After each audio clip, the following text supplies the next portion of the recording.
Gurave Gaurachandrai Radhikaya Tadale Krishnaya Krishna Bhaktai Tad Bhaktai Namo Namo Shri Radha Govinda Ji Ki Jai, Shri Sachinandan Gaur Hari Ki Jai, Shri Harinam Prabhu Ki Jai, Shri Ekadasi Ki Jai, Shri Julan Jatra Ki Jai, Gaur Bhakta Vrinda Ki Jai, Gaur Preman.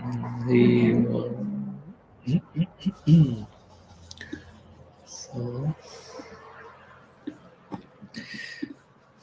good morning to all, welcome, Pranam, and thank you so much for coming.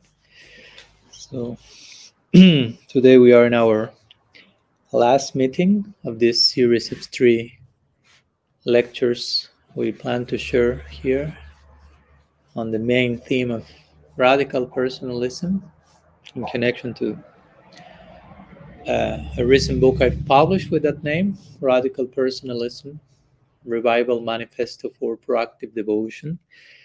And we have touched upon a few of the main themes of the book.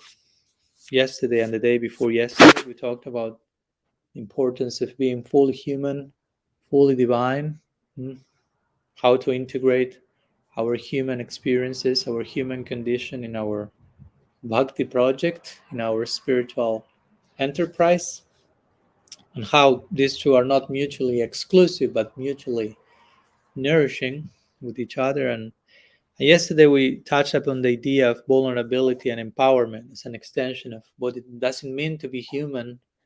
It means to be vulnerable, to acknowledge our vulnerability as a portal to empowerment. Vulnerability not being a problem, an ontological problem of our condition, of our makeup, but actually a very transformative, basically experience condition that we can embrace. When we are able to experience vulnerability from a place of honesty, sincerity, in a safe environment, in a safe space, so much empowerment can come from that. So in connection to this, we want to talk today on one last topic connected to radical personalism. The title of today's presentation is Knowing Through Unknowing. And as counterintuitive as that may sound, that's how any deep knowing happens. And this is a very important point. I will connect that to yesterday, because remember, yesterday we also mentioned that vulnerability can be described in from three main perspectives. I don't know if you recall. I don't want to test you, but one of them was emotional exposure, another was risk, and another was uncertainty. So this somehow overflows to today's topic, because today I would like to talk about this. I would like to talk about the importance of how to embrace uncertainty as a way of knowing. We already mentioned that the ultimate knowing, I think we mentioned that on Friday, the ultimate form of knowing is love. Raja Vidya, Krishna says in the Bhagavad Gita, Raja Vidyam Raja Guhyam. So the love, bhakti, is the highest of all secrets, but also is the topmost form of knowing. But love at the same time, as we mentioned, I think yesterday, creates fulfilling, but also creates a new necessity, a new form of vulnerability. And love makes its own rules. Love is not something to be controlled by us, but we are to be controlled by love, which means love moves in a very unpredictable way. That's how the scriptures have mentioned it. Hair bhagati primnashra bhava kutilabhavit. Love moves in a crooked way, like a snake, not in a straightforward manner, but in a way that you cannot predict which will be the next movement. And love is the goal of our life. So if love moves through unpredictability, and that's our goal, better we prepare to inhabit a land where unpredictability will be the norm, basically. Love is the norm, unpredictability is the norm, which means I'm not in control here. I'm not coming here to control. I'm coming here to honor every atom. Srila Siddhar Maharaj will say, the spiritual world is a place where everything is made of a higher substance than what we are made ourselves, so to say. So we are meant to go there to serve everything and everyone there. Nobody's to serve us. We are to serve everything there. Of course, the very nature of love is that everyone is serving each other by the strength of love, but we shouldn't go there with that motivation, so to say. No, I want someone to serve me there, but that's the nature of love. So everything moves in a very unpredictable way. And of course, this a good point to begin with is talking about God. Talking about God and talking about how Him, in all His unlimited forms, our tradition describes how different forms of God are asankhya. Asankhya means uncountable. We may have our favorite face of the absolute or faces of the absolute, but at the same time there are uncountable faces of the absolute, and all of them are, again, unlimited. They are filled with love, filled with unpredictability. So again, we are relating to someone who by nature is to be defined as unpredictable. Not unstable in terms of like psychologically dysfunctional, because that sounds, it may sound like that. Oh my gosh, I'm related with like a totally unpredictable guy. I don't know what will happen at the next 5 seconds. I don't know if I can sustain that for eternity. I don't know if I can sustain that for 5 minutes, to speak of eternity. So I'm not trying here to discourage you from the spiritual project, by presenting God as a completely unstable, dysfunctional guy. That's not the point. The point is, it's someone completely in love with everything. In that sense, it's unpredictable. It's totally charming. It's totally capturing. It's totally captivating. It's totally astonishing, and so on and so forth. There's place for unpredictability being attractive. That's the point. Because again, the main question is why unpredictability is not attractive, or doesn't sound attractive for us. Probably not because unpredictability is unattractive, but because we have been somehow become addicted to predictability, to certainty, to things fitting into boxes, and for us being able to label reality, so everything remains in their place and we remain in control, which of course is complete false myth. No, we are not in control, but we like to think we are. So somehow we can cope with existence by thinking, no, things are relatively in control, in my control. But of course, as I always like to share this image that I once saw in Argentina. I'm born there, so I was there once, and I recall the exact scenario. That was a photocopy shop. You call that like that? You no longer have that stuff, probably. A place where you can get photocopies. You say photocopy, right? So I went there for having some photocopies of something. I don't know what, but there was a sign on the side, and there was like a picture of a I think it was like a Buddhist monk sitting on a rock in the midst of the lake. So the classical mindfulness scenario. And the quote was like, relax, everything is out of control. Nothing is under control. Yeah. But it was saying that said, everything is out of control. Not out of control, out of your control, but under someone else's control, who, by the way, is called the Supreme Controller. So he must be doing his job pretty well. That's one name of Krishna, is Ishwar or Parameshwar, which means the Supreme Controller. And of course, also the point here is that he controls everything by love. Because again, the idea of having a Supreme Controller doesn't sound too attractive. Like, I don't want to be controlled. I want to be free. I want to, but there is a form of control that we all want, and which constitutes the highest freedom, paradoxically, and that's love. Now, if you have a mother with her child, sorry, she will be controlled by the child, and the child will be controlled by her. But there's, we are always talking from the base foundation of ideal archetypes. So love can afford mutual control, but at the same time, it's a type of control where we feel we are growing, we are expanding. I'm controlled by love, and I'm growing by that. So again, it may sound counterintuitive because our general idea is, if I'm controlled, I cannot grow. I'm growing smaller, so to say. But no, if we are properly controlled by love, everything is in constant expansion, and that's our philosophy. There is a supreme controller, which, by the way, is not us, and that supreme controller is ruling everything by love. And that supreme controller is also supremely controlled by love. That makes him the supreme controller, the supreme controlled one as well. He's not exception to the rule of, Krishna himself says in the Bhagavatam. In fact, it's said by Narayan, Ham Bhakta Paradino Hyashratantre Badvija. So he's saying, I am completely under the control of the affection of my devotees. I have not any form of independence from that love. So I'm completely in love, basically. Sada Bohri Dayam Mayam, he says. I'm in the heart of my devotees, they are in my heart. I'm their heart, they are my heart.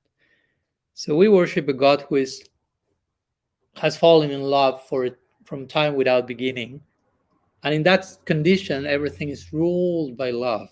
But again, that everything is ruled by love is the greatest blessing, the greatest form of freedom, again, the most effective form of control.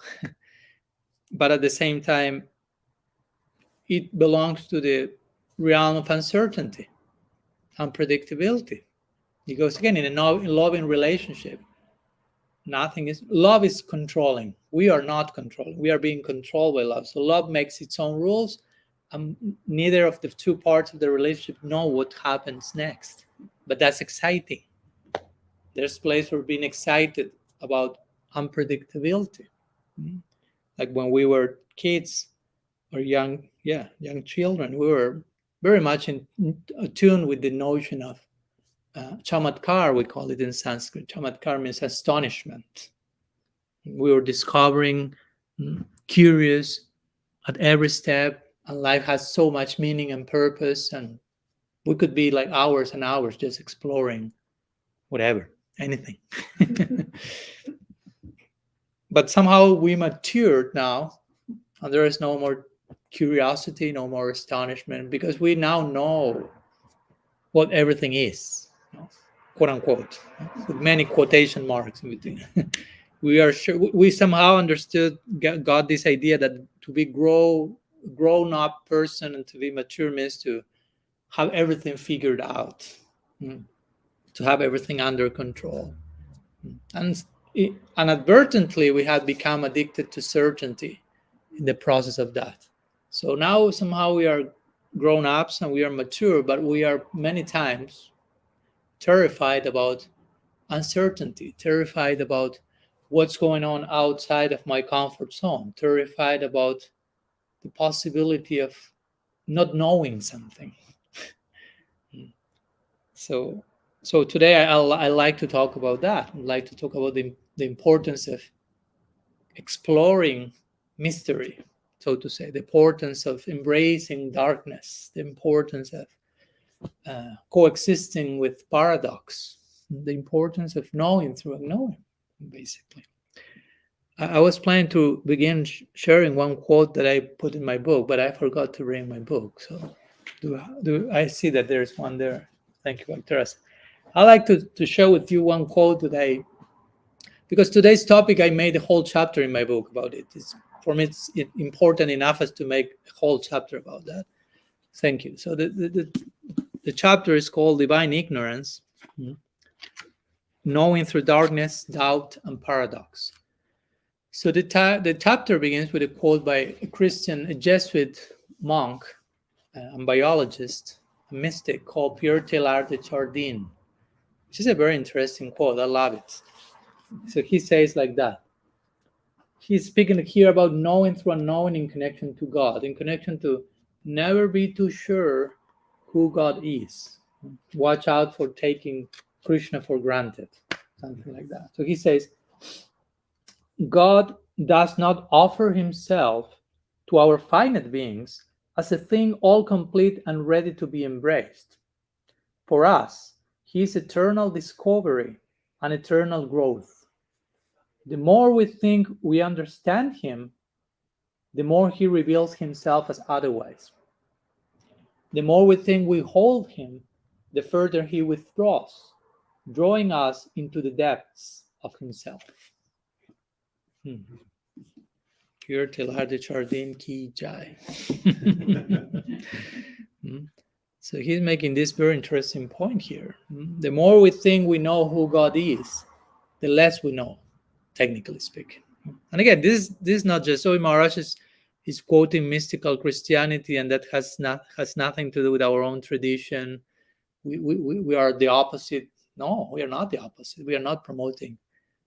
Be sure about who God is and think that you have controlled him forever or something. Not at all. There's this famous quote from the Kena Upanishad, which is one of our texts. And the Kena Upanishad says, one who claims to know God, he doesn't know God. One who claims to not know God, he does know God. Of course, it's not just saying, I don't know God, therefore I know God. It's not just like that. No? But the point is, if you claim, I know who God is, it's like, that means you don't have too much actual experience of the infinite. How much you can affirm, I know the infinite fully. I mean, that's in itself is immediate. All of you, I'm seeing you, and you are all like. But sometimes maybe we are not brave enough as to say that, but we may think in those terms. We may think, I have figured out Krishna. I know the name of his mother, father, village. I have all the technical details of his daily life. Yes, but still all that can be information.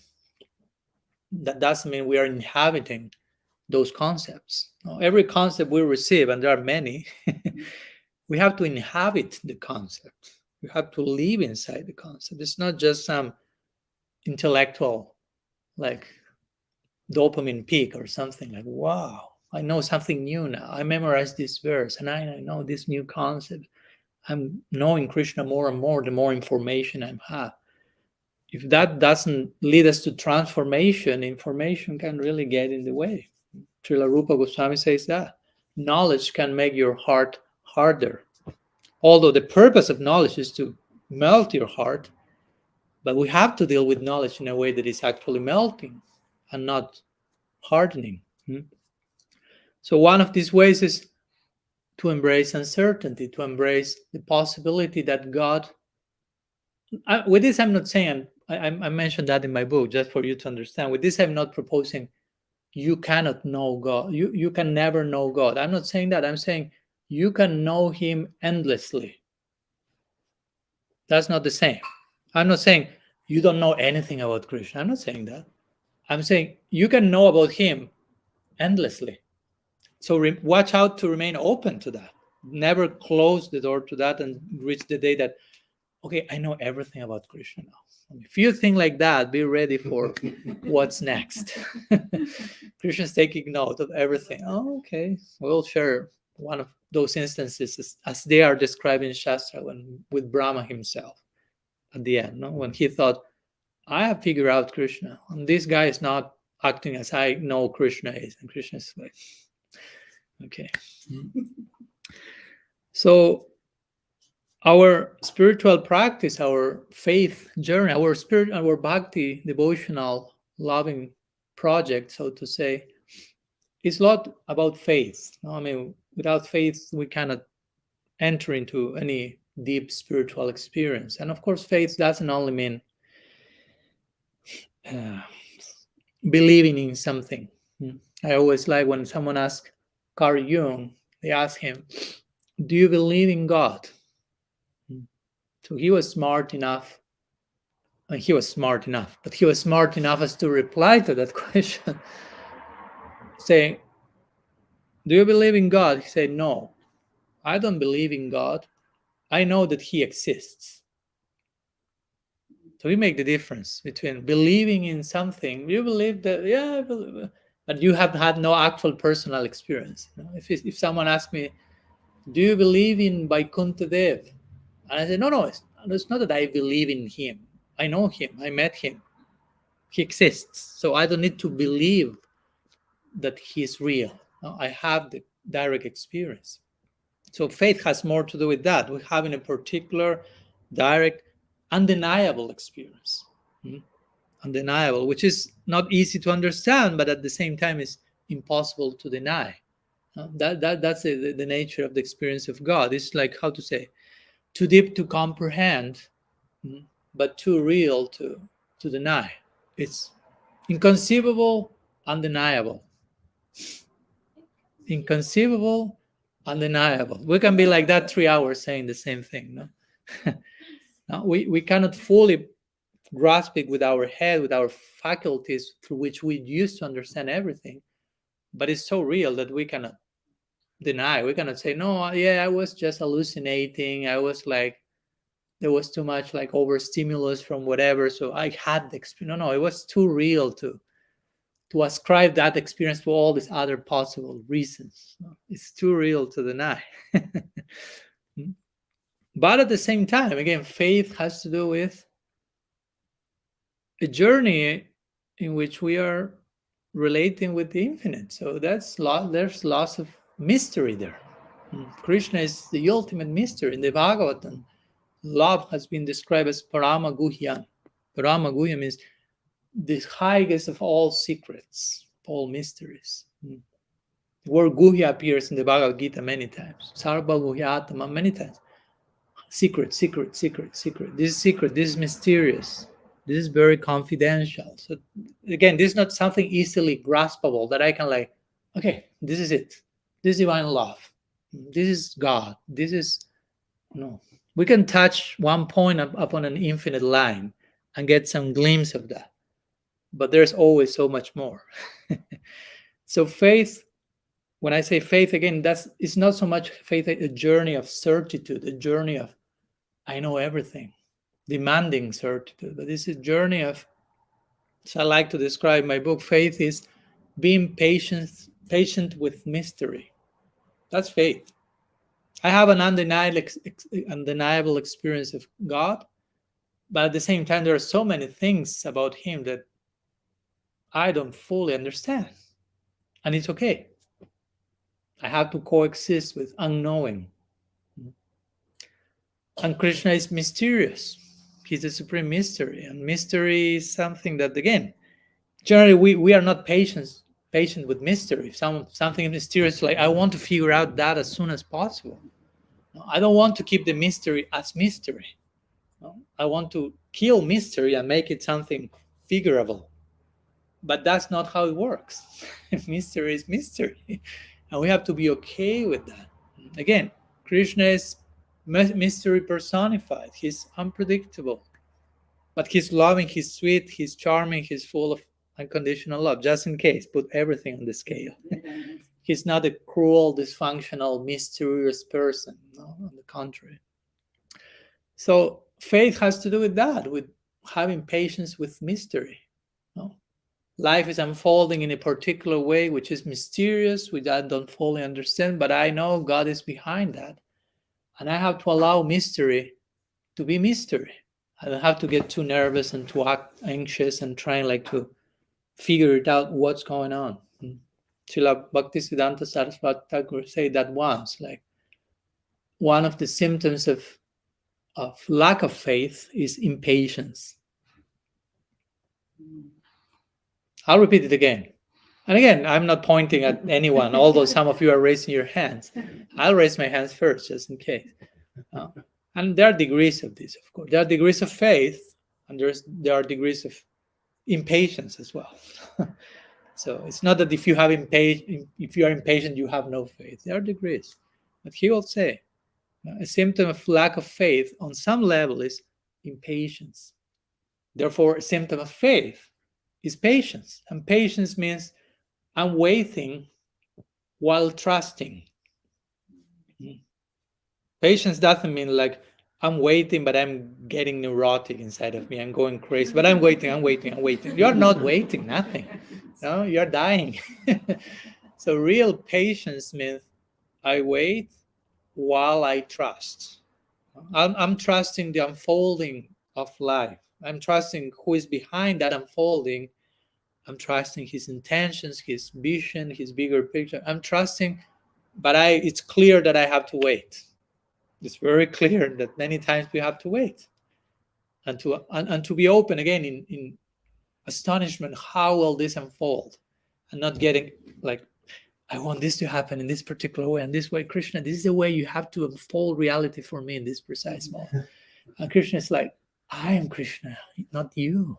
Don't forget. Don't try to make this like this movie of the guy, which was he wanted to be God for a day. I don't remember the name, but it was interesting. He was like, I don't agree with how you are allowing reality to unfold. So I think I would do better than you. Allow me to be God for a day. Okay, God said, God be God for a day, and everything went chaos, absolute chaos. So my point is faith, and again, this is a very important word, and I'm trying to redefine it because sometimes we may have the wrong idea about faith, thinking it is a journey of certitude, it's a control cruise where everything has to happen predictably, and it's exactly the opposite. Sometimes I ask to people, what's the opposite of faith? So what will you reply? Without thinking too much, please. What's the opposite of faith? Impatience. Fear. Opposite of faith? Okay, I appreciate the replies. But as you know, when you ask this type of question, you already have your own answer in mind. So whatever doesn't fix that, it's not wrong, but it's not what I expected to share with you now, which is, the opposite of faith is fear, is impatience. But I will say, to my point, the opposite of faith is certainty. To make that point stronger, the opposite, because sometimes some people may say the opposite of faith is doubt that has happened, or uncertainty, and it is no. That's part of the faith journey. There is place for uncertainty. There's lots of place for uncertainty, and it's okay. Uncertainty is not a problem. It's not I have to solve uncertainty because I have to be certain about everything. Again, we are not understanding how love works. Love is unpredictable. How can you be certain about unpredictable reality? So the opposite of faith is certainty. In other words, faith and uncertainty go hand by hand. Because if not, we become addicted to certitude. And that's a way of competing with God, because I want to control everything. I want everything to be in this precise way. I want to control. And of course, behind control is fear many times, because we feel that if something is out of control, our control, we know what's going on. The Bhagavatam is saying, Bhayam dvitiya abhiniveshata asya. Fear comes by absorption in duality. So duality means, in this case, that we are seeing reality not in a unified way. We are not seeing how everything is orbiting around the sweet will of God. But we are saying, God may be somewhere else, but I'm here and I have to control. And we start to see reality in a fractured way. Like this is here, this is isolated. And fear comes. But when we understand everything is revolving around a unifying principle, there's harmony. But when there is not that vision, bhayam, fear is the norm.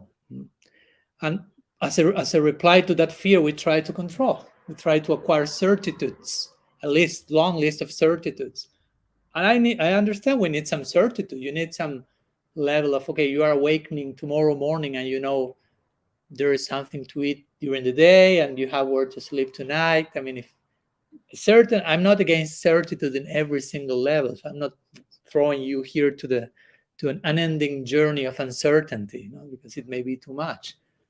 But watch out going to the other extreme, because if we become addicted to certainty, to control, to order, that can be, as we mentioned in the book, a result of too much order can be a dictatorship.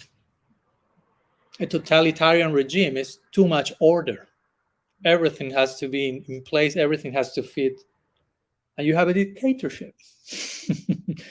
Too much chaos, too much disorder can be too much also. So we try to balance the two of them. So let certainty balance uncertainty, but let uncertainty also put certainty in context, so to say. So we don't have actually a problem with doubt. We shouldn't have a problem with doubt. Sometimes, in fact, the role of the guru is to create doubts in the disciple. Not doubts in the sense of, oh, Krishna exists or not? Is this real or not? Not that, those type of doubts, but doubts regarding that the student may think, I have figured out this, I understand this. And the guru will say something and the disciple will be, oh my gosh, I never thought from that place. Now I don't know if I'm not so sure if I actually understand this. Good. No, it's good. You are put into a new situation where you are opening to further learning, because again, we are dealing with the infinite. So whatever we can understand can be real, but will be always partial, in the sense of you can always discover that more and more, endlessly. So it's important that for us as sadhakas, as spiritual practitioners, we remain open about and aware, attentive about all the possible defense mechanisms that may be triggered when we are faced with a class like this that I'm giving now. What we sometimes call cognitive dissonance. So cognitive dissonance has mostly to do with you receive some information that contradicts your current beliefs. And instead of being open to learn and grow and change, we feel threatened. So we shut down, and we probably even attack what we feel that is contradicting what I consider as true. So it's simple. I mean, I'm not condemning that process, and I try to be empathic. We are all going through that because we build our worldview according to certain paradigms. That's our life. That's who we are. That's how the world works. That's who God is, and it's nice. But in time, some of those paradigms may require upgrading, updating, adjustment. And it's important to recognize in us sometimes comes this defense mechanism. Like, this is contradicting my current paradigm. What to do now? So then we choose, do I open myself to that? Do I examine that with critical thinking, with discernment, with honesty? Or just I shut down to whatever contradicts my current beliefs, which basically makes you a fanatic. Eventually, someone that nobody can talk to unless they agree with you on everything, which doesn't make you a very attractive person, basically, to relate to. Because imagine if I tell you, we can talk only if you agree with me on everything. And that's a form of slavery, basically. I'm inviting you to submit and lose your own individuality and voice to just merge into my opinion. And many people do that in the name of, in representing God and representing these beautiful, wide, infinite, unending ideals. They present them in such a narrow way. And I would say that's why many people choose to become atheists, not necessarily because they got an experience of God and say, oh, I don't like it, but they just got such a degree of misrepresentation. I was reading the other day from one, or even people who was a practitioner, but somehow they got so much misrepresentation that they said, this too much. I was reading the other day that the main religious denomination in the US, of course, is Catholic Christians, and the second main denomination is ex-Catholic Christians. So that speaks for itself. So anyhow, my words in this connection have to do with, as we already mentioned these days, the nature of reality is ever evolving. It's in constant growth and expansion and movement. So how much can we claim, I already understand that? when I say that it has already evolved into something else. In the Chaitanya Charitamrita, it's described Krishna is becoming at every moment more beautiful. That's why he's called Krishna. And Krishna means the all attractive. So all attractive doesn't mean he's all attractive and he cannot become more attractive. No, all attractive means he's constantly upgrading his own beauty. Try to imagine meeting such a person. We already meet someone who is a little attractive here. It's like, wow. No? But what to imagine not someone like this, and in every sense of the term. So in that sense, Krishna, since Krishna means the all attractive, and Krishna is becoming more attractive at every second, Krishna is becoming more Krishna at every second. Because Krishna means all attractive. So Krishna is becoming more of himself. Krishna is Krishnizing himself. Self-Krishnizing himself at every second. So he's becoming more beautiful, more of himself. So Chaitanya Charitamrita says that's how Krishna is, in constant expansion and evolution. And his devotees, they're loving Krishna every time, at every second more. So they are dedicated to serve that beauty. Krishna is this beautiful now, and the devotees had this level of love to serve that beauty. But then Krishna receives that loving service, and that makes him more beautiful. So now we have a problem, not a problem, but we have a new challenge. So Krishna is more beautiful, so the devotees require bigger dedication to honor that new beauty. And that makes Krishna even more beautiful. And that makes the devotee even more loving. And that has no end. Krishnadas Kaviraj Goswami mentions both of them, Krishna and his devotees, enter into a competition in which none of the two parties accept defeat. Krishna more beautiful, the devotees more loving. Krishna more beautiful, the devotees more love. An endless competition. So that's how reality operates. And this world is an outcome of that world. That's what is said in Vedanta Sutra, Lokavatu Lila Kaivalyam. It is described that the material creation is an outpouring of the divine love experience between God and his devotees. That is so overflowing that starts to sprinkle in the form of all these material planets. That's how described in Vedanta Sutra. It's not Padmanabha Swami's Sutra, it's Vedanta Sutra. So the point is, if the ultimate reality is in constant growth and expansion, and everything else that exists is an extension of that, that's in the DNA of all existing reality, of all creation, this pattern of growth and evolution. So again, how come we can be fully certain about such a thing? How can we say, I already know that, understand that it's constantly moving? Carl Jung will say in that regard, what in the morning was true, in the evening have become a lie. In this connection, Bhaktivinoda Thakur will say, today's perfection is tomorrow's imperfection. That's the spirit of a progressive thinker. You are attained today a level of perfection. Tomorrow that will be already imperfection. Not to dismiss that, but to invite you to a new challenge tomorrow. That's inspiring. It's not like, okay, I reached perfection. What else now? Nothing else. There's nothing more. It's like, oh my gosh. No. Tomorrow that will be imperfection. You have a new layer of perfection. So I think this is very important for all of us to live our life and to live our spiritual life in a dynamic way, in a very fluid and always open way. Jesus will say, be like a child. No, remain like a child spirit.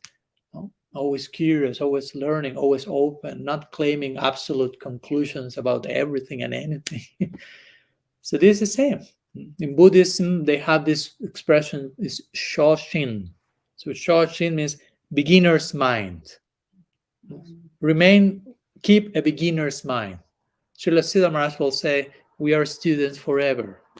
So again, you can see these are like universal patterns. This is not even our own tradition, only other tradition, but it's a way that all these great personalities, naturally converged in these same conclusions. That's the only way we can possibly relate to reality.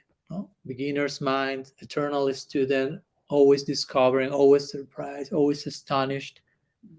Our Shastras say Rasa Sar Chamatkar. The essence of Rasa is Chamatkar. Chamatkar means astonishment, an experience of constant astonishment. That's the juice of life, basically. So, in other words, don't take Krishna consciousness for granted.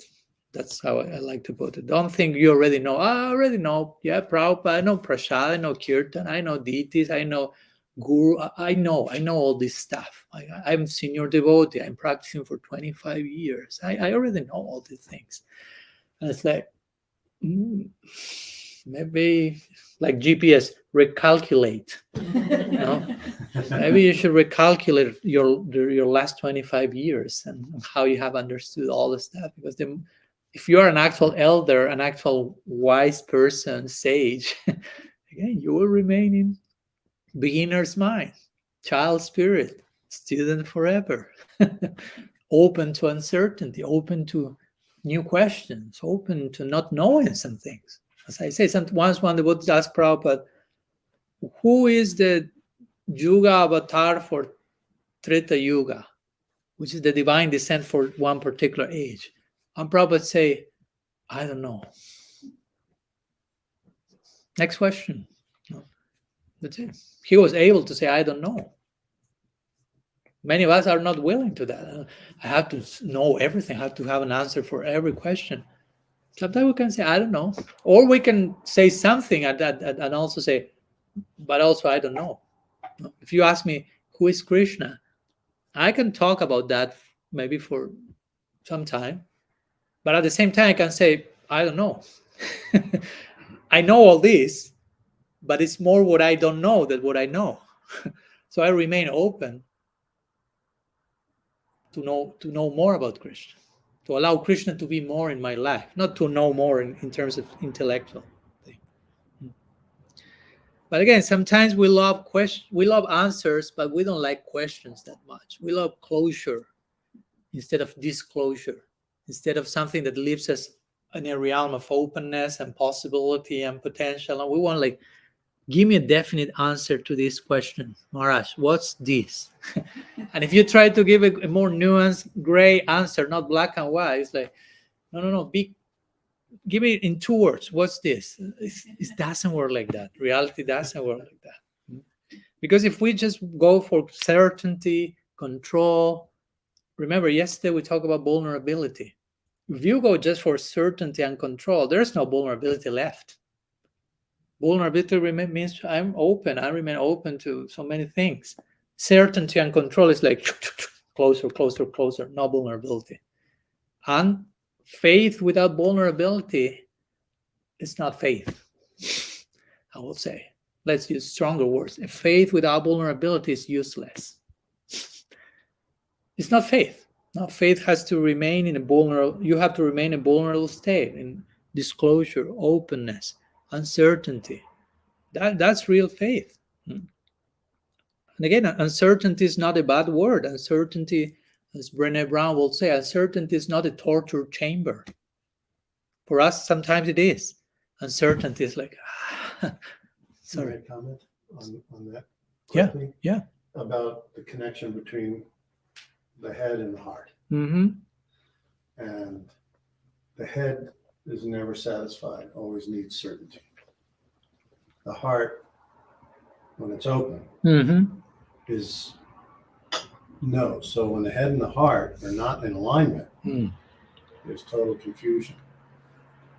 Now we can exist in the state of uncertainty with certainty when our head and our heart are in alignment. But if I'm just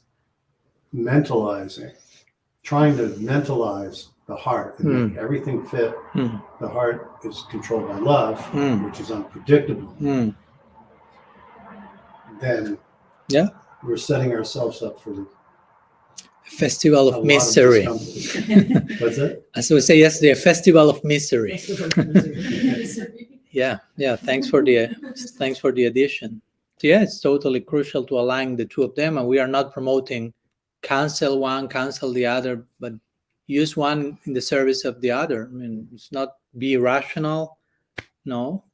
Use your rational faculties, but also acknowledge the limits of that and how you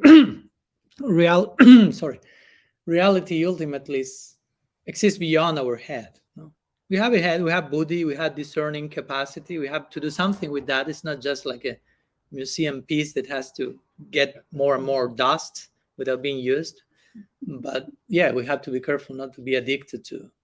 Everything has to be figurable through my own intellect. So yeah, uncertainty is, again, it's not a torture chamber, as I was saying, it's most of a breakthrough portal.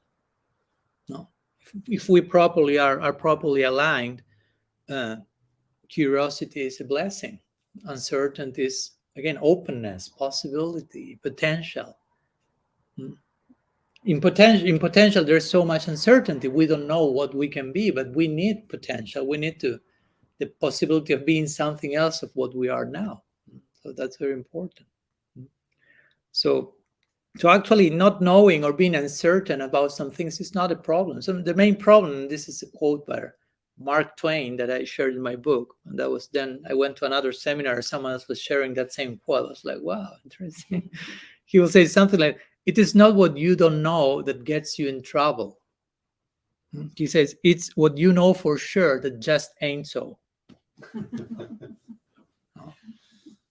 That's a real trouble. When we develop this false sense of security, uncertainty on the base of something, and we shouldn't be that secure about, that like certain about.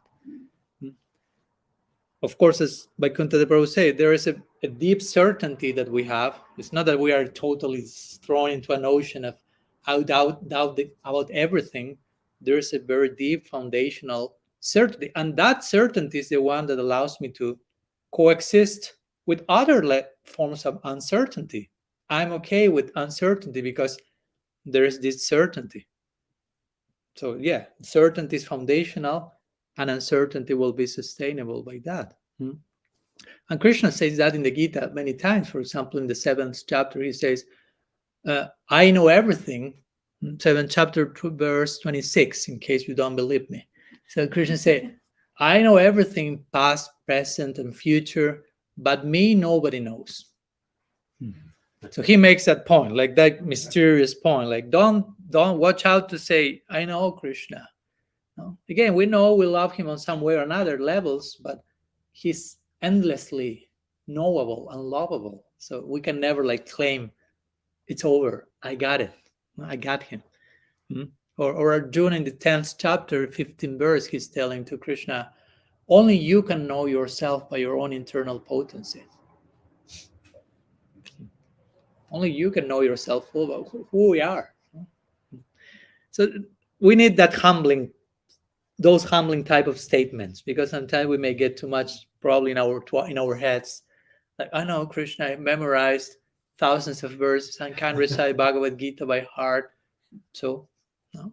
There are so many professional reciters that may know the scriptures better than us in terms of memorization, but where's the heart there? So as we mentioned before, the nature of reality is undeniable. When we have an experience of that, it's undeniable, but it's inconceivable. It's too self-evident to doubt. I cannot doubt it. It's self-effulgent, self-evident, but it's too deep to comprehend. I cannot claim, again, it's too deep. Krishna is too deep. Reality is, everything is too deep. So better to remain there and to be open to,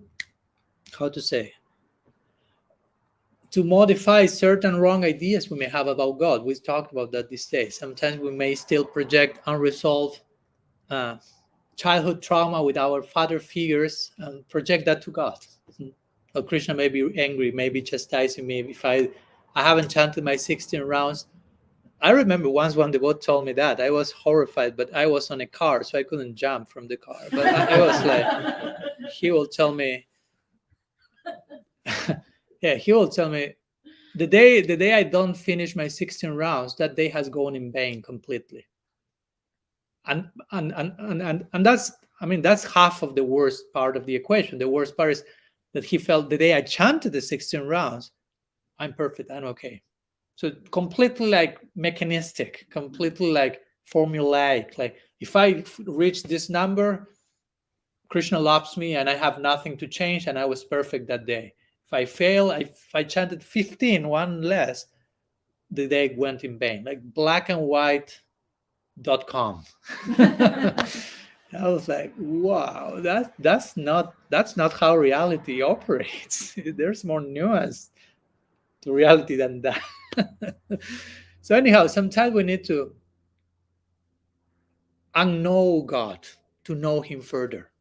When I say unknow, means to be open to deconstruct some of the false ideas we may have about who Krishna is, who God is, so we can get to know him better. So to know God, you have to unknow God. That's why today's lecture is knowing through unknowing. We have to be open to rediscover Krishna in yet a new form and a new way. That's what Krishna is teaching, for example, in in the highest of all his leelas, which will be the rasa leela, the rasa dance, the circular dance that he performs with the gopis. That's very, very mysterious. That's completely drawn into. I mean, Krishna is playing the flute at midnight. The gopis are called to enter into a very thick, dense forest. Everything is dark. Krishna is dark, by the way. So everything is dark. Darkness has to do with mystery. And Krishna is called Sham Sundar, the beautiful dark one, or Ghana Sham. He's who is dark like a cloud. Dark rain cloud, but he's dark. Darkness implies mystery.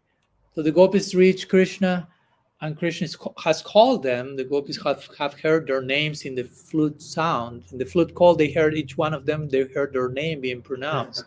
They just run without the second thought, without the first thought, without thinking, just. But Krishna is receiving them. Actually, he's not receiving them. He's telling them, what are you doing here? No, it's too late. You are young maidens. I'm a single boy in the midst of the forest. This won't look right to the eyes of society. Return to your house. And the gopis are like, but you called us and you are sending us back. So again, Krishna starts to unpredictability, to invoke mystery, to invoke like uncertainty. Now, like what to do now? What's going on? And the gopis try, of course, the Pranaya Gita starts there, which is the gopis' reply to Krishna sending them back, and they defeat Krishna in argument, and they stay with him. And the first edition of the Rasa Leela begins, but after some time of dancing and so on and so forth, Krishna disappears. Again, mystery, uncertainty, unpredictability. And the gopis start to look for him and crying separation. Then we have the Gopi Gita. Eventually, Krishna reappears, the Rasa Leela, in its re-edition, that is manifest finally. But my point is, in all these dynamics, again, so much of uncertainty, so much of unpredictability, so much of mysteries going on. And the gopis are completely okay with that. It's not that the gopis are, forget about this guy. I mean, he's too unpredictable, too mysterious. I mean, the more Krishna is like that, the more Krishna is like Krishna, the more the gopis fall in love with him. Because they love unpredictability. They have love, and they understand love is all about mystery, uncertainty, unpredictability. They are completely attuned to that. Intuitively, they are living in that space. So they have no problem. They're always open to rediscover Krishna, to love him in that beginner's mind. And the gopis, as we know, they are the greatest devotees of Krishna, but they are the most humble of them all. They are never thinking, we know so much. Someone like Narad Muni or Uddhav comes to Vrindavan, they are like, oh, the gopis say, a devotee is coming. Let's learn from him. Let's offer our obeisances so we are blessed. And all the gopis fall to the ground thinking, we are just uncivilized village girls, what we can know ourselves. And Narad Muni and Uddhav are like, oh my gosh, no, the greatest personality falling at my feet, what to do? So they feel, I'm full. The gopis feel, we are fools. We don't know that much. And that's a big lesson in itself. Now, first, we have to learn to be fools. Only then you can be wise. No? If you just want to be wise, you remain a fool. No. First, learn to be full. First, learn to unknow, as we were talking today. First, learn to acknowledge your own ignorance in a humble way. No? In Socratic terminology, what will Socrates say in that connection? The only thing I know is that I don't know. That's like, oh, okay. And it's not that he only said that. He wrote volumes. He was like a walking university. It's not that he didn't know anything. So I'll say that quote to be cool. No, I don't know what to say. So the only thing I know is that I don't know. That's my only legacy. No, he gave a huge legacy, but his conclusion on top of that was, the only thing I know is that I don't know. He was so close to the infinite that he didn't feel I can claim that I know something. Whatever I know compared to the infinite is nothing. No? Srila Sridhar Maharaj once said that. He said, the closest you get to the infinite, try to imagine. We cannot imagine, but anyhow, try to make your imagination collapse. The closest we get to the infinite, the more you will realize there is no limit to progress. Because you are reaching a realm of infinite possibilities. So there's no limit to progress. So how much you can claim that you have made progress? If you are reaching a place where there's unlimited possibility for progress, how much you can say, okay, I already did it, do it. But there's unlimited more possibilities. So you remain eternally humble in relation to the infinite. So in Christianity, they use this term, docta ignorantia. I like it. It means learned ignorance. You have to learn ignorance. That's an interesting. You have to deconstruct. You have to unknow. You have to, as we mentioned, the Kena Upanishad. I don't know Krishna. Oh, those they know. The ones who say they know Krishna, they don't know. So it's important that we are open to unknowing. It's important that be willing to learn from what we don't know. Not only be willing to learn from what you know. And sorry if all the words I'm saying sound completely counterintuitive and like paradoxical, but that's how reality works. Actually, ultimately, all these things are there and are properly harmonized. So I'd like to conclude today's lecture, as I told you before, sharing 3 verses, but briefly. I won't go too much into detail, just to further illustrate what we have been talking today in connection to never be too sure about who we are, who Krishna is, because it can be understood and expressed endlessly. So I will share 3 sections in the scripture where we will see what God says about us, what we say about God, and what God says about God in terms of how much we can know each other. So in the Bhagavad Gita, in the 2nd chapter of the Gita, as you may know, Krishna speaks a lot about us, about the soul, about the Atman. But he mostly speaks in negative terms, in the sense of he speaks about what the Atman is not. No? The soul cannot be killed, cannot be dried by wind, cannot be burned by fire, does not die, is not born. No, it's not. Because, again, what can you say about the soul? Generally, when you have to speak about something, you give some reference to something else. But what's the reference to the Atman in this? I mean, the Atman is categorically another substance altogether. So Krishna begins saying just what the Atman is not. Not. You are this, not this, not. And when the point comes for him to say what the Atman is, positively, who we are, because we are Atman, he reaches this verse when he uses the word Ascharya 3 times. Ascharya Bhat, Ascharya Bhat, Ascharya. Ascharya means basically like wonderful. So Krishna first said, this is not the soul, this is not the soul.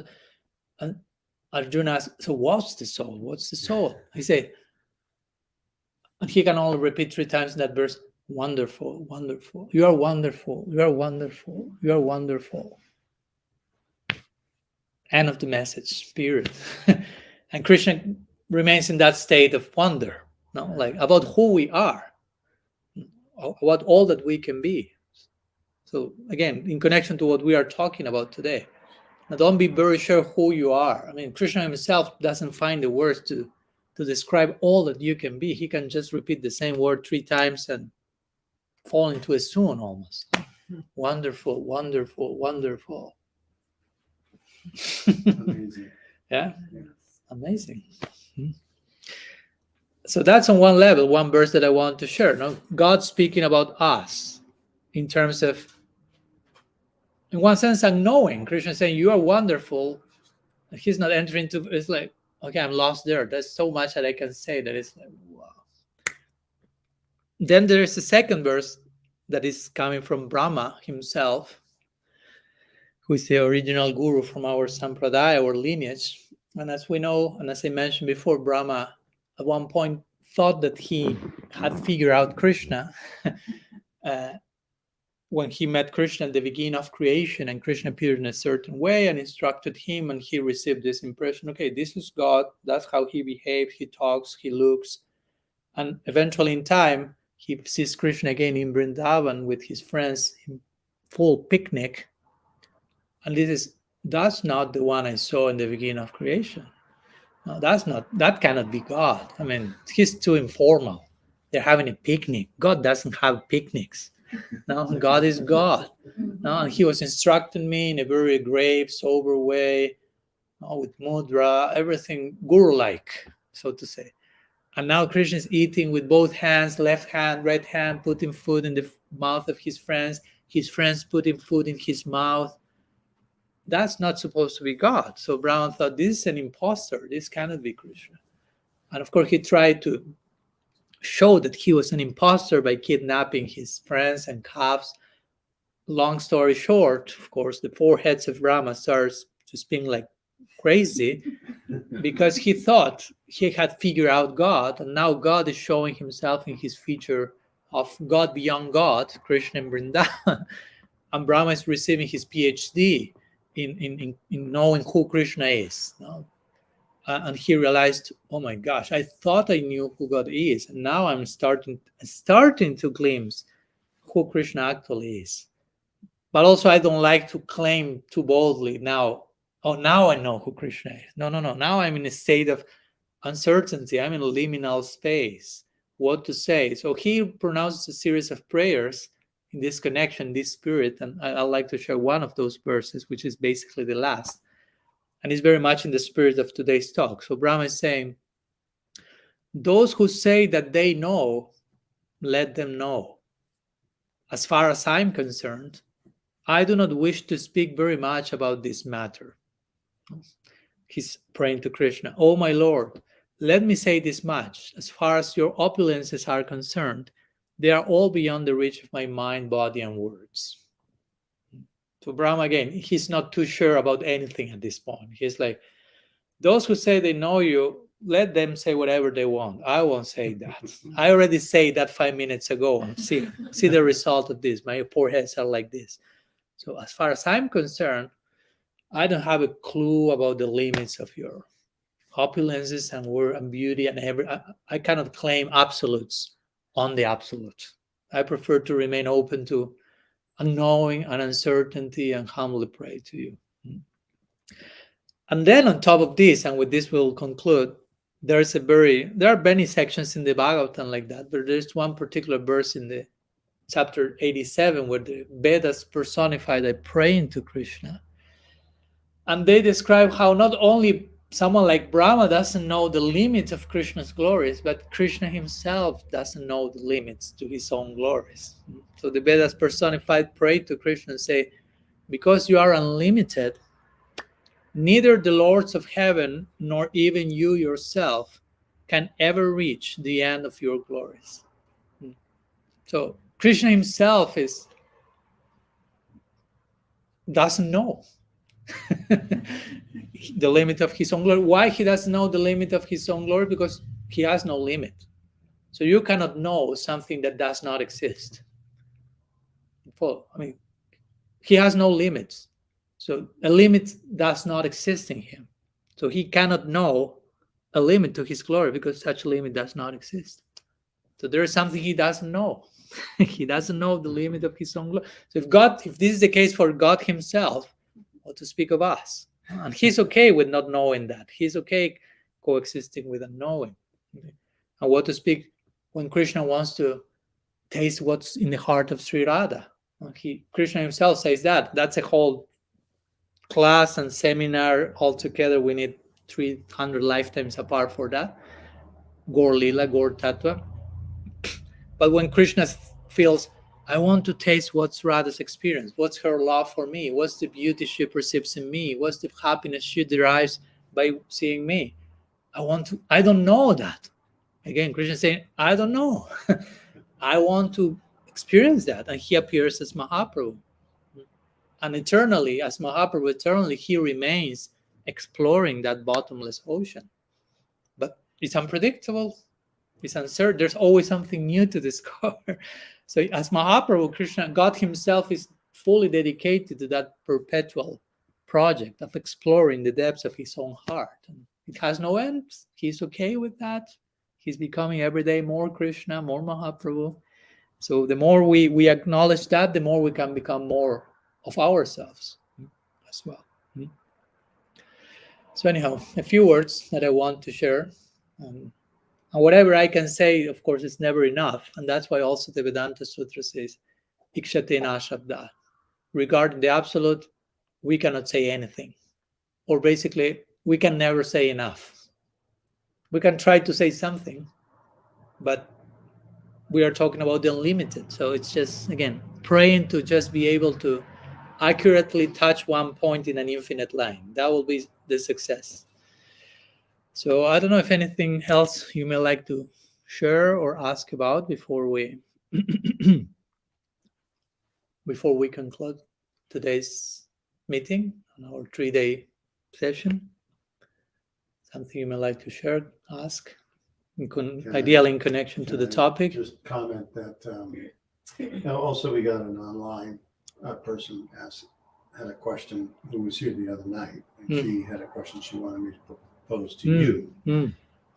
But in relation to when Srila Prabhupada was here, he would frequently take walks with his devotees every morning. And all the devotees would gather around, and it was a perfect time for them to ask questions. And sometimes the questions had preconceived answers built into the question. Like the devotee wanted confirmation bias, or what is that? Is that what that's called? Confirmation bias. But yeah, they were already biased, and they wanted the confirmation that their bias was correct. Yeah. And Prabhupada was perfect at pulling the rug right out from underneath him every time his answer would be, and he knew when they were asking this type of question, which was a leading question, because they wanted to feel like, so for whatever reason, I wanted to be seen as knowing. And he would answer their question in such a way that it completely destabilized their entire position. He would always answer it unpredictably.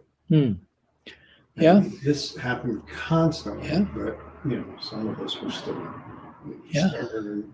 So it happened over and over, and it was extremely for bystanders like me, who rarely got to go on the morning walk.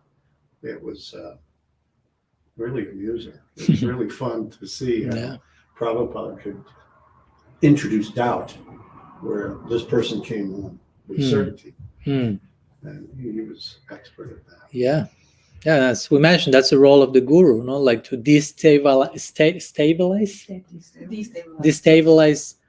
those types of approaches, because the Gita says that vidhi pranipatena pariprashnena sevaya. So pariprashnena means the duty of the disciple is to inquire humbly from the guru. So inquire humbly means I'm not bringing my own bias and my own conclusions, and I'm using the guru to confirm my own bias. I mean, that's not very glorious, I can tell you. Externally, you can make a show of humble inquiry. Like, Jai Gurudev, I have this question, please. But internally, you are just exploiting the sacred personality just to confirm whatever you are biased to. So that's the exact opposite of the spirit of the inquiry. It means it's healthy to have questions, but humble means I'm open to to even be corrected about the nature of the question. No, it's not only I'm open to an answer to my question. I'm open that maybe I'm presenting the wrong question, because there are ways to present a question also. It's not that any question is perfect. There's an art to present a question as well as there's an art to give an answer. So yeah, part of the role of the guru is first to pierce through the background of the question, and maybe the answer to the question is not so much the answer that the person was expecting, but a correction to how the question was presented, a correction to the spirit behind the question. And that was the actual answer we needed to receive. No? So yeah, that's totally true. Thank you. Okay, So there's one question from someone from the other day. Ivania Rodriguez was here. Mm-hmm. Okay.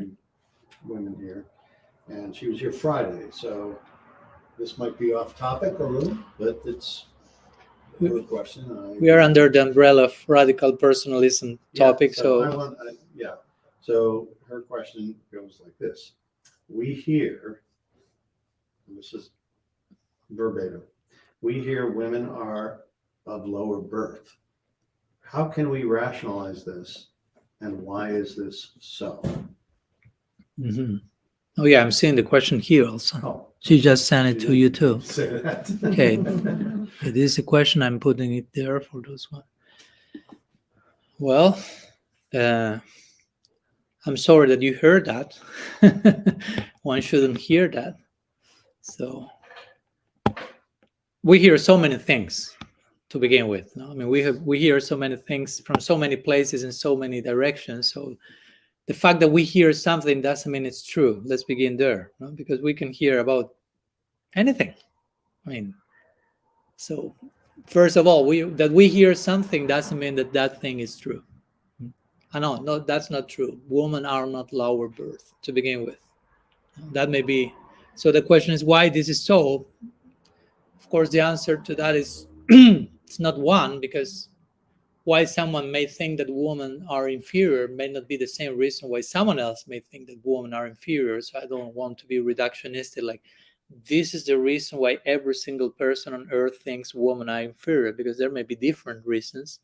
None of them valid, but there will be different reasons. But I agree that there's lots of chauvinism, you say? Yeah. Misogyny, thank you. Not only in our tradition, but in many other traditions, patriarchal worldviews that somehow tend to give this idea of male dominance and like we were talking yesterday in the podcast we made in the morning with Dania. She was talking about the importance to redeem the feminine principle and to take care of, I mean, to redeem a woman in their position and so on and so forth. And of course, I totally agree with that.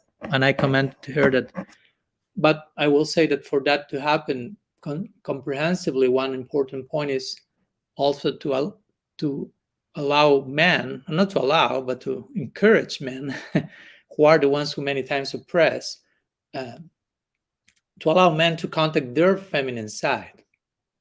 Because as long as you as a male are in denial of your female side, you are oppressed that feminine side whenever that manifests, what to speak, when it is directly embodied in the form of woman, so to say. No? In part, that's because you have not properly healed or worked with your own feminine side as a male. No? So you have a sense of a toxic idea of your masculinity, basically. No? Like this is what it means to be a male or whatever. So whatever something opposite appears, that's inferior. No, one may think, one may say, but actually it all speaks about your own unresolved psyche and a harmonizing of yin yang, so to say. So I'm giving a very wide answer. Of course, every case may be different, but I just to set the record straight, I personally do not consider that women are inferior, and that's not the message given in the scriptures either. Sometimes there are sections in the scripture which speak about woman like a danger to men, But there are sections in scripture which speak about man as a danger to woman. So you have to, it's important when one addresses the scriptures to understand also, there are many things to understand. One of them is, what's the language that scriptures use in a particular time in history that certain things are being said, and what's the context, what's been said after, what's been said before, because the text out of context becomes a pretext. No? And you can just isolate one statement to justify anything, as I already mentioned. So when a scripture sometimes speaks about how dangerous women are for men, but then how dangerous men are for women, they are not saying, therefore, keep apart from each other forever because you are dangerous to each other. I mean, that's not very practical. So actually what the scripture is saying is, if we are not properly aligned or educated, in potential, we are a danger to each other. And it's not only woman to woman, man to man, and so on and so forth. But it's really in the woman-man relationship, there has to be certain things in place for the relationship to be what is meant to be, which has a totally beautiful and sacred potential. But if certain things are not in place, both can be a danger to each other. I mean, but it's not about the intrinsic constitution of being a man or being a woman. It's just about what happens when we are not attuned with reality. We become a public danger, basically, whether man, whether woman. Can I expand on Yeah. that? Last spring, I attended a seminar out in Arizona called, it was actually, the theme of it was integrating the divine feminine with the sacred masculine. And, my understanding is that this is just one incarnation. Mm-hmm. I've been woman many times. I'll be woman again, maybe. Mm-hmm. Maybe not. But we've all been both. Mm-hmm. So there's no one way to, in the spiritual absolute sense, there's really no difference on this earthly plane. But who are the highest devotees of Krishna? Mm-hmm. It's all the gopis, Mm-hmm. Mother Yasoda. They're all the most glorious devotees are of the feminine. We're the Prakriti. We're all feminine in relation to Krishna in that regard. So Krishna Purusha, we're Prakriti. So we're all feminine. So how can you say, the feminine is inferior? It's actually, and without the feminine, none of the men would be here. So there's that. Nobody would be here. Yeah. We come from the feminine, and if we're buried in the earth, we turn. Yeah. So this idea that the feminine is somehow inferior is completely bogus. Yeah. In my opinion. It's a symptom of some unresolved personal issues that you're just projecting onto. You have to blame someone. No? So, it's the woman. They are to blame because of whatever. If it's not the woman, it's this political party or that group, religious group, of my mother-in-law, of my father-in-law, of my dog. I mean, it's a tendency of projecting the enemy outside instead of taking full risk. Bias. Yeah. To the scriptures, it says right there, women is inferior. And here we have women as a historically subjugated class. So now we look as to where's this coming from. Right? So yeah, there is lots of work to do generationally and in terms of collective unconscious that many people still carry and needs to be transformed. So I think it's a very important time in history to reclaim and redeem the feminine in a healthy way. Again, not to the extreme of becoming like fanatic feminist in the sense of, okay, we hate men now and that's my femininity. Or like, no, I want woman can do everything and you end up imitating men, because so many things can happen in the context of that. And at the end of the day, as you mentioned, we also have to be careful not to over-identify ourselves in one way or another, that it's creating like a duality again, man, woman. But at the end of the day, we are part of one same nature, spiritual nature, as souls in connection to God. So, but yeah, I acknowledge that there's lots of communal issues to address and solve and heal. mean, this has been a big part of my attempt to address some of that stuff. And there's one point in the second part of my book regarding redeeming the feminine and properly appreciating that, and so on and so forth. So, okay. So I think we are in time for today. So I really appreciate the presence of all of you, your attention,